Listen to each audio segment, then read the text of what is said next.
Imagino que ter uma ferida doce e aberta no seu corpo não seja nada agradável. Imagine se essa ferida continuasse em decomposição por semanas, infectando o resto de seu corpo e piorando sua saúde. Bem, para o rei da Coreia, essa era uma realidade. Em 1467, um jovem rei da Coreia sentiu algo estranho em sua virilha. Ele procurou ajuda médica e foi diagnosticado com uma úlcera. Os médicos trataram o rei com sucesso em um passado distante, mas desta vez, apesar dos tratamentos, a úlcera não desapareceu. Na verdade, começou a apodrecer. Sem saber o que fazer, os médicos recorreram à amputação.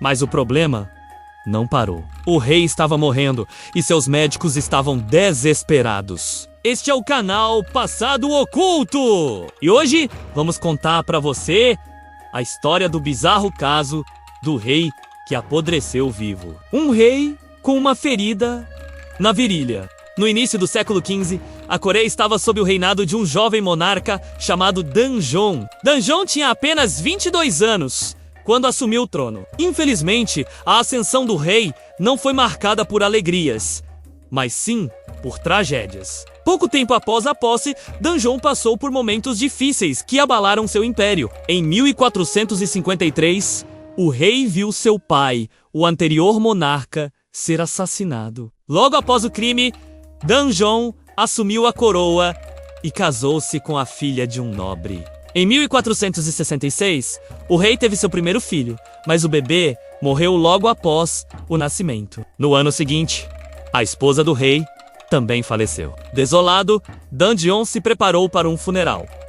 Mas em meio à cerimônia, ele sentiu algo estranho em sua virilha. Danjong se dirigiu aos palácios médicos para receber ajuda. Os monges que lá trabalhavam examinaram o rei e diagnosticaram uma úlcera em seu pênis. Para tratar o problema, os monges usaram uma pomada de camomila. No começo, o tratamento teve sucesso. A úlcera diminuiu de tamanho. Um novo golpe para o rei. Após uma semana, o rei voltou ao palácio para tratar a úlcera. No entanto, para a surpresa dos monges, a ferida havia voltado a crescer. Diante do agravamento da doença, os monges usaram uma pomada mais forte, composta por cinzas de unicórnio, gordura animal e terra de gansos. Apesar do tratamento, a úlcera não amenizou. Os monges do palácio sabiam que precisavam agir rápido. Caso contrário, o rei poderia morrer. Afinal, a ferida já mexia com a vida do imperador. Era difícil para ele realizar suas funções.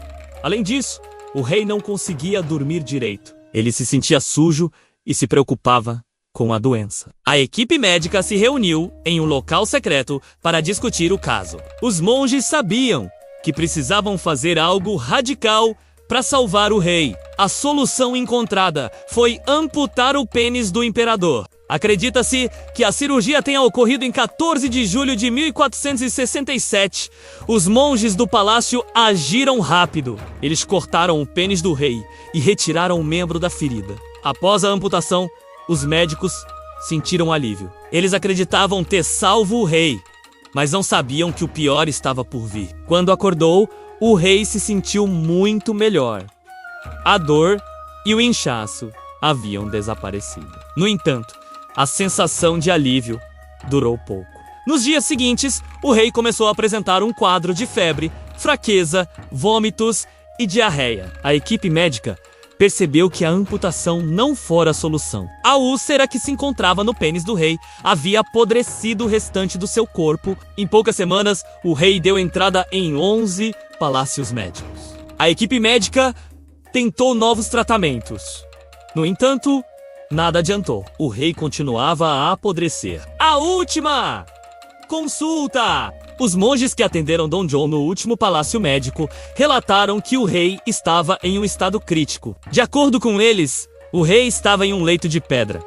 Não conseguia se alimentar, falava pouco e sua pele estava mofada. Como se não bastasse, o rei não conseguia urinar. Seus rins haviam parado de funcionar. Os monges do palácio não conseguiram salvar o rei. Danjong morreu em 8 de agosto de 1469.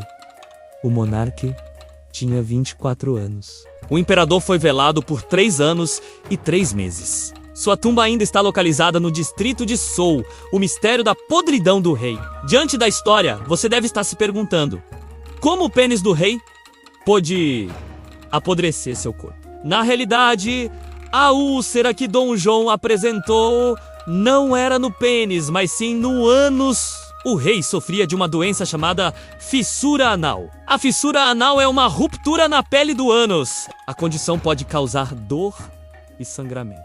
Em casos graves, como no caso de Dom João, a fissura anal pode levar à gangrena. A doença pode ser causada por diversas situações, como parasitas, diarreia, obesidade, doenças inflamatórias e até mesmo má higiene. Os monges que atenderam o rei não sabiam o que causava a doença, tampouco sabiam como tratá-la. A tentativa de cura, a amputação, piorou a condição do rei, levando-o à gangrena. A amputação do pênis e dos testículos não curou o rei, tampouco o livrou da gangrena. A gangrena se espalhou por todo o seu corpo. No decorrer da doença, o corpo do rei entrou em putrefação. A putrefação do corpo de Dandion não aconteceu apenas por conta da gangrena. A doença levava a um processo de desidratação, visto que o rei não conseguia urinar. A falta de água no corpo do rei acelerou a decomposição. Devido à desidratação, o corpo do rei ressecou, o que facilitou a proliferação de bactérias.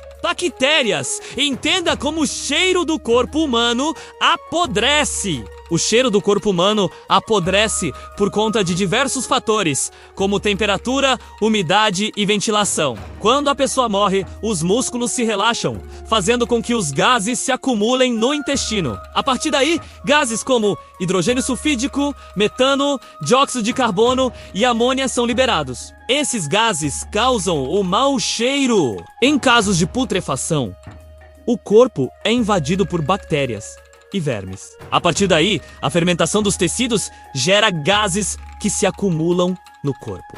A decomposição também leva à quebra da bolsa de gordura subcutânea. Com isso, o odor corporal se intensifica. Em suma, diversos fatores levam ao apodrecimento do corpo. Temperatura, umidade, gases e bactérias são alguns deles. A causa da morte de Dom João. A causa oficial da morte de Dom João foi a gangrena. A doença levou à putrefação do corpo do rei. No entanto, a gangrena não foi o único fator que culminou na morte de Dom João. A desidratação também teve grande importância. A fissura anal que Dom João apresentava o impedia de urinar. A falta de água no corpo do rei acelerou a putrefação. No decorrer da doença, bactérias e vermes se proliferaram no corpo do rei, culminando na morte. Os monges do palácio cometeram um erro. Acredita-se que os monges que atenderam o rei tenham cometido um erro. No início, eles conseguiram controlar a úlcera. A ferida diminuiu e parecia que o rei seria curado. No entanto, após o tratamento, a ferida reapareceu. Os monges sabiam que precisavam agir rápido, mas não encontraram a causa da doença. Optaram por amputar o pênis do rei. A amputação não curou Dom João. A equipe médica cometeu um erro. Os monges não sabiam o que causava a úlcera, tampouco como tratá-la. A gangrena se espalhou por todo o corpo do rei. Em suma, a história de Dom João nos mostra como a medicina, se praticada por pessoas não habilitadas, pode ser perigosa. E você, o que achou da história do rei que apodreceu? Deixe seu comentário.